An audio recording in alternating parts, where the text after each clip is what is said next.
Le feuilleton du 12-13 nous emmènera à l'entraînement des militaires futurs réservistes. Maniement des armes, course d'orientation, cohésion de groupe. Nous avons suivi 17 futurs réservistes cet été en formation dans le Loiret, appelés à être mobilisés prochainement. Il est 12h14, cette année encore, on vous propose notre rubrique quotidienne, le feuilleton du 12-13 et du 19-20 pour découvrir les coulisses d'une structure, d'une institution ou encore d'une entreprise. Cette semaine, on a suivi l'entraînement militaire de futurs réservistes. Maniement des armes, course d'orientation, cohésion de groupe. Nous avons accompagné 17 d'entre eux cet été en formation dans le Loiret. Il faut dire que dans le cadre des opérations Sentinelle ou encore Vigipirate, les armées ont un besoin croissant de réservistes. Dans les coulisses des entraînements, Christine Launay, Didier Lepape. On se réveille un peu, là, allez. Ils sont 17 jeunes volontaires.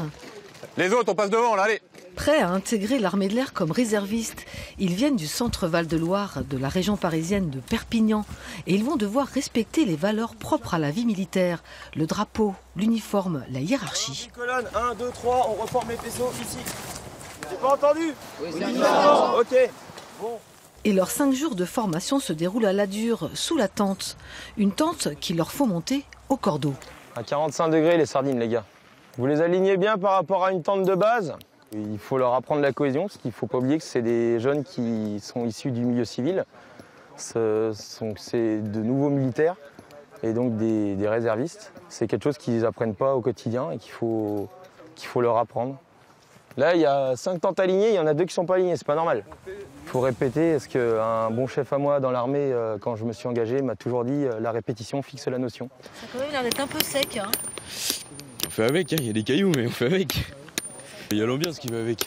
Il y a tout ce qui est le contexte militaire, etc. On a plus de pression, pression du temps, etc. On doit le monter plus vite.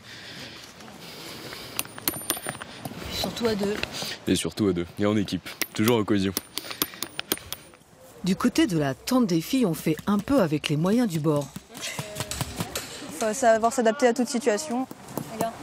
En tant que réserviste, Eva est appelée à surveiller des bases aériennes en remplacement des militaires partis en vacances ou diligentés en mission Sentinelle ou Vigipirate. Si on vient à l'armée, c'est que les civils ils comptent sur nous aussi, donc on a une part de responsabilité qui est énorme.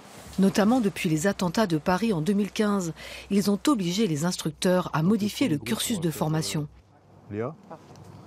On a axé principalement notre instruction sur le terrorisme, hein, c'est la lutte contre le terrorisme. Donc on doit axer notre instruction sur ça, l'armement, le tir, la vigilance au niveau des différentes patrouilles, etc. C'est l'heure de la pause déjeuner et de la distribution des rations militaires, l'équivalent de 2 repas et d'un petit déjeuner. Avant la poursuite de la formation intensive où les 17 réservistes vont apprendre à s'orienter et à manier leurs armes. À suivre dans le prochain épisode.